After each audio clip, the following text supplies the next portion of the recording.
When was this? The Agreement 2023? po was 2018, Yung 2023 po, meron daw ata. hindi po, wala pong bilateral agreement noong 2023. Noong Okay, pero kailan po na-lift? 2018, Nung, I remember nung merong isang kababayan natin namatay at pinush ko na magkaroon muna ng ban. And then yes, we did declare na total ban ata para dun sa mga bagong papasok. I would like to acknowledge yes, the yes. presence of Senator Mark Villar. Thank you for coming, Senator Mark. Diba?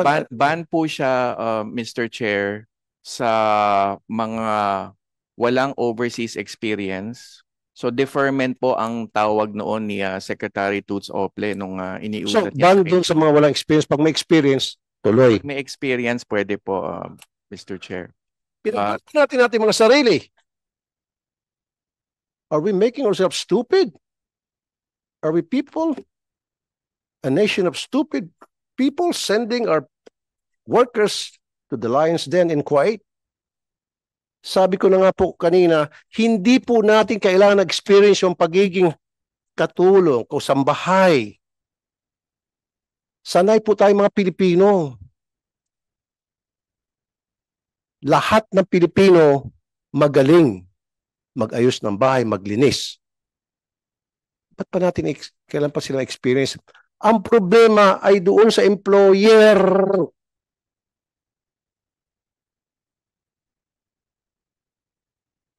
Palagi na lang, kapag mayroong problema, ang tinitingnan natin, yung side natin, no, we're not the problem. The problem is Kuwait. The problem is the government of Kuwait not doing enough. Palagi natin sinisisi ating mga sarili. Like I said, Secretary, hindi kailangan na experience kung pagiging kasambahay lamang, sanay na sanay po yung ating mga OFW. Siguro, teach them about culture differences, which is madali yun. OFWs natin marunong mag-English. Kaya nga, hindi man tayo sa lahat ng bansa because kahit na grade 1 kapag English, paano, unlike sa ibang nationalities. Sir, this is what I want you to do. And even if I have to talk to the president about this, and I will, ibalik natin siguro yung ban.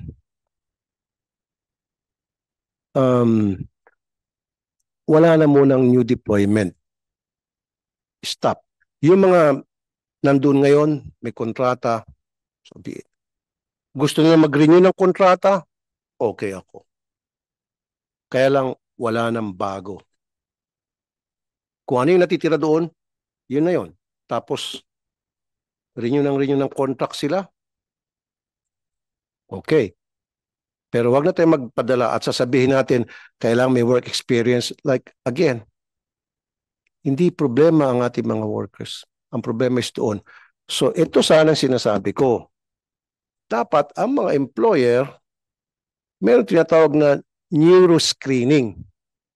Ini-screen natin yung utak. Utak ba? Brain. Ng mga employers doon. Hindi ko naman sinasabi yung mga Kuwait ay siraulo. I'm not saying that.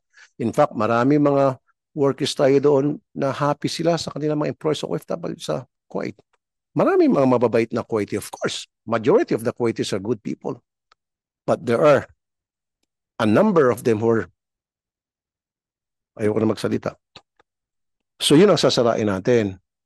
So pwede ba yun? From now on, neuroscreening. Ang in-screen natin yung, nakakatawa eh. Kung hindi natin, ang in-screen natin yung OFW natin. And then yung agency. Of course, nakakatulong yun. Pero wala pa ako narinig na in-screen natin yung employer. Ito bang si employer na si Abdul, walang bang pangalan niya? Ano ba ang mental health nito? Stable ba? Ipa-neuro. Ano ba ang record nito? Ito ba'y nakulong na? O ito ba'y may reklamo na sa kanya ng pananakit? Mga ganun ba? O magkano bang sweldo nito? May capability ba ito na magbayad? Baka lubog to sa utang at wala nang pambayad. Kasi isa sa mga reklamo ng mga OFWs natin ay hindi sila sa sweldohan. Yun yung gusto kong mangyari. Huwag yung, sabi mo yung dati previous, hindi natin magpapadala na hindi experience. Kailangan yung agency mabuti. Of course. So can we do that? So ano pong dito sa suggestion ko, am I making sense? Yes, you are, Thank you, Mr. sir. Senate, Mr. Chair. Mr. Chair, ang una pong nasa sa isip ko is mag-require na i-account for all the OFW, especially the kasambahay in Kuwait at this stage. Kasi sabi niyo nga po, pagbawalan yung papasok, pero pang mga nandun. So ang nasa sa isip ko po, i-account for each and every kasambahay, kamustahin sila. Dapat malinaw na nasa maayos silang kondisyon bago pa man tayo magpatuloy at this stage. Pangalawa, agree po ako sa inyo. There should be some screening, psychological screening, or a level of determining whether qualified yung employer. At kung dadagdagan ko pa, Mr. Chair, yung briefing na binabanggit ko po, tama kayo. Hindi lamang yan sa side ng ating kababayan. Dapat meron ding pre-employment briefing ang employer. Exactly. Kaya't haharap siya bago pa man umalis, haharap siya sa ating labor attaché o migrant workers office at doon ipapakilala niya yung sarili niya. At the technology, I suppose, will now permit na mag-usap sila habang nandito sa Pilipinas yung domestic worker at siya'y naroroon sa Kuwait para magkakitaan na sila sa muka at sa mata bago pa man umalis. So yan po ang nasa sa isip ko ngayon, Okay, sir, Mr. makasingit. Chair. Meron ba tayong ginagawang background check sa mga employer na to ensure sila ay may pera talaga? Meron naman po, Anong klaseng screening po Mr. ginagawa Chair, natin? Kasi karamihan, sir, kaya ko nabanggit yan, at alam niyo po ito kasi yes. kayo pong nilapitan ko, and I thank you. Paulit-ulit kita pasasalamatan dahil napakabilis niyo po umaksyon tuwing lumalapit ako kasama dyan si Arnel Ignacio. Yung bang wala silang pang sweldo. At ito pa pong napakasakit. Hindi na nga sinunod Sen Mark, yung ating kababayan, ibibenta sa ibang tao o sa ibang kamag-anak. Ibibenta. Again, ibibenta. Hindi na nga sinweldohan and then ibibenta, pagkakitaan, kukuha ng pera, bubulsa. Dahil wala namang capability pala itong employer na ito na magpasweldo. Yung sinasabi ko. So wala tayong ganong screening. Financial statement siguro. Tingnan ng record, anong trabaho mo? O baka ikaw ay tumatanggap lamang ng welfare from Kuwaiti government. Dapat hindi. You have to have a job. Kung wala kang trabaho, wala kang karapatan magkaroon ng kasambahay namin. You must have a job. Kasi nakikita ko may mga pattern eh. Walang trabaho, tumatanggap lamang ng pensyon sa Kuwaiti government. Bibigyan natin ng ating worker. No, that should be the case. Umaasa lang sa pensyon eh. Welfare. Pension. Welfare yun. Parang sinabi mo yung mga tumatanggap ng ayuda rito, kumuha ng kasambahay.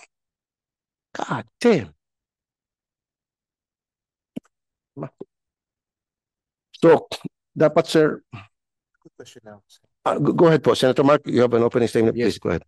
Secretary, isang tanong lang po. Gusto ko lang malaman kung halimbawa criminal yung yung employer. Malalaman ba natin 'yon or kasi syempre baka may criminal record or something.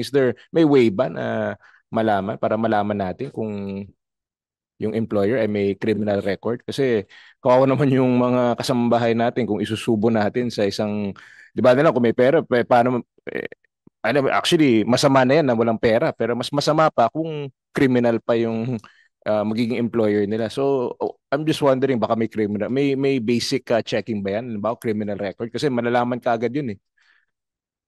Yes, pwede po nating malaman on our own, Mr. Senator. Right now, ang sistema is yung private recruitment agency determines the qualifications on both sides. Pero tama po kayo, napapanahon na tayo na mismo ang gumalaw, tayo na mismo ang gumawa ng paraan para malaman precisely yung background check ng mga employers. Sa ngayon, we have tightened the grip on the foreign recruitment side in Kuwait. But yes, napapanahon na iharap mismo yung employer para makilala natin, malaman natin yung background at magkaroon ng sapat na preparasyon bago pa man pumunta doon yung manggagawa natin.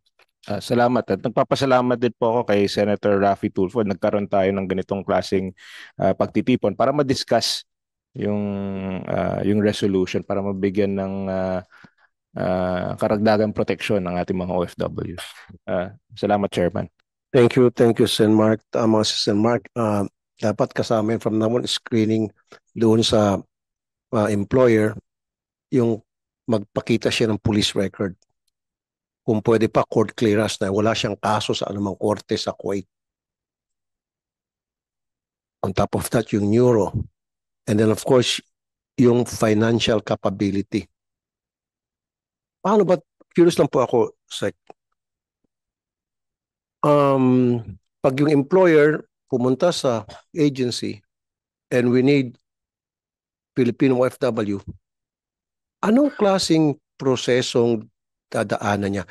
Sa yung present and in the past. Paano yun?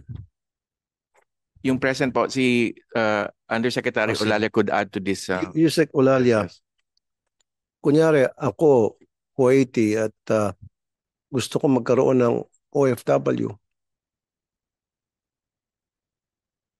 Anong proseso? Ano yung ina-undergo niyang? Ano ang prosesong that I have to undergo for me to be qualified to become an employer of an OFW, sir? Yeah. Good morning po, Chair, sa mga colleagues ko at kay Senator. Salamat po. Una-una po, wala po tayong direct hire. No? Bawal po yung direct hires na isang Kuwaiti employer will directly employ, hire, and get an HSW from the Philippines. No, I know, no, sir. Ibig sabihin, okay, pupunta sa agency. Apa. Pupunta po siya Okay. sa agency na tinatawag po nating Foreign Recruitment Agency. FRA. At yung Foreign Recruitment Agency na ito Okay. ay dumaan sa isang masusing proseso. Meron po tayong Anong klase tinatawag masusing na proseso, sir? accreditation po, Mr. Chair. Ito pong accreditation na ito po ay isang proseso ng Migrant Workers Office headed by a labor attaché at meron po yung maigting na requirements. May mga pagdadaanan po silang mga documentation at mga interview kung sila po ay papasa bilang isang accredited FRA ng ating PRA. Yung pong employer na gustong kumuha ng HSW, kinakailangan pong mag-qualify din. May sarili po Sorry, siya. sir, I have to interrupt you every now and then qualification. kasi hindi ako makatiis. Katakot-takot na screening ginagawa sa FRA. Ang dami mga balasubas na FRA. Alam niyo naman yun, Arnel. Ang dami, 5-5 ang mga balasubas na FRA at ang nakasama pa ng loob dyan, yung mga Pilipino rito ang nagmamayari pa ng FRA o kasosyo. So anong klaseng screening? Tuloy-tuloy pa rin ang pangbabalasubas sa ating mga OFW kung talaga meron screening. Ang aking, sir, point is, ano yung ina-undergo ng employer? Again, doon tayo nagpo-focus sa OFW natin na may problema at saka agency. Yung employer, ano? Hindi nyo po ata na nakikinig po kayo, sir, pero hindi nyo ako napakikinggan. Yung sa employer side na lang, alisin mo na muna FRA, alisin mo agency, alisin mo yung worker natin. Yung isang Kuwaiti na gusto magkaroon ng OFW, magtrabaho sa kanyang bahay, ano yung ina-undergo niya proseso? Yung pong employer, kinakailangan pong kumuha ng requirement na tinatawag na visa. I-apply po niya yung ating HSW ng visa. Visa? At hindi po siya papayagan ng Kuwaiti government kapag hindi po siya qualified. No? At Meron anong po- klaseng qualification? Ang Doon po sa ating Sineset? 2018 labor agreement, nakasaad po doon yung mga requirements ng Tulad mga ng- Kuwaiti. tulad Opo. na Kinakailangan po unang-una Tulad may na- financial capacity po siya. financial. Opo. Okay. Kinakailangan po may financial capacity. Ibig sabihin, meron siyang hanap buhay, may pagkikitaan po siya, at kaya po niya mag-hire at magbayad po ng HSW. O bakit nakakalusot marami? Malang mga trabaho na welfare lang. Umaasa lang sa welfare sa Kuwait. Bakit natin nabibigyan ng mga OFW? Yung sinasabi ko, ito totoo nang nangyari ito. Na hindi na nga kayang pasweldohan, ibinebenta pa. Di ba? Alam niyo ito. So hindi na screen. Okay, sige. Financial capability. Failed. Pangalawa po, kayo. Mr. Chair, yung kanyang police clearance. Napaka-importante po, tulad ng tanong po ni Senator Villar kanina, kung sila ba ay may record, hindi po papayagan nung kanilang government na bigyan po siya ng visa Financial, kapag po siya ay may okay. police record. Police clearance and Opo. then court. Okay. Sige. Court clearance. Ibig sabihin, wala siyang kaso sa anumang korte sa Kuwait. Clear siya. Dapat ganun po. Police Mr. clearance, Senator. court clearance, very good. Ano pa po, sir? Dapat po compliant po siya doon sa requirements tulad ng ilan ang tao sa bahay. Meron po kasing detalyadong information sheet yun na nafi-fill upan ng ating employer. Okay. No? Anong klaseng bahay yan? Ilang palapag? Number of, Household okay. members po. Household members. Okay. Nakalagay po doon kung may bata, kung may Okay. aalaga ang bata, nakalagay din doon kung kinakailangan magluto, kung merong cooking skills yung HSW, tatanungin. Tatanungin din po kung yung mga requirements, no? Ilan po yung employer at ilan po yung kasambahay doon sa loob. Napakaganda pakinggan. Music to my ears. Ang sarap pakinggan, ano? Kung ganun, it's a perfect world for the OFWs natin to be there. Meron euro. Sir, wala. Sa ngayon po, wala pong ganyan. Magsasabi, wala. At this Okay. stage. Dadagdagan po. Then, I want neuro screening. Take it or leave it. Let's be firm now. Huwag tayong magbahagbuntot sa mga employer na balasubas sa Kuwait. Neuro screening. Ayaw mo lang, gusto mo ng worker namin, magpa-neuro kayo. Kung ayaw nyo, nagdidili-dali kayo, nag-inarte kayo, heck, agis ko pa kayo sa bintana, sabi mo.